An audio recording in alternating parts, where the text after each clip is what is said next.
बरसों पुरानी बात है। चीन में एक राजा था। उसके महल के पास में ही एक जंगल था। इस जंगल में रहने वाली एक बुलबुल बहुत ही मीठी आवाज़ में गाती थी। एक दिन राजा ने अपने मंत्री को उसे लाने का आदेश दिया। मंत्री किसी तरह उसे पकड़ने में सफल हो गया। एक पिंजरे में बंद कर राजा के सामने बुलबुल को लाया गया, पर कैद हो जाने के कारण बुलबुल उदास हो गई। उसने खाना पीना गाना सब छोड़ दिया। कई दिन व्यतीत हो गए। रानी को बुलबुल पर दया आई और उसने पिंजरा खोल दिया। बुलबुल उड़ती हुई अदृश्य हो गई। राजा बुलबुल के संगीत का दीवाना था।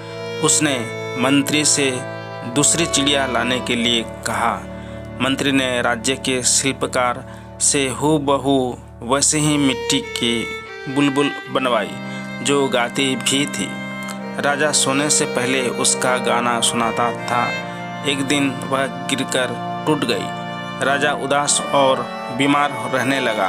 एक दिन रानी की कृपा का प्रतिदान देने वही बुलबुल आई और खिड़की पर बैठकर गाने लगी।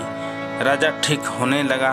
अब प्रतिदिन रात को बुलबुल आती, गाना गाती और राजा को सुलाकर चली जाया करती थी। हमें इस कहानी से ये सीख मिलती है कि हमेशा स्वतंत्रता ही अनमोल है।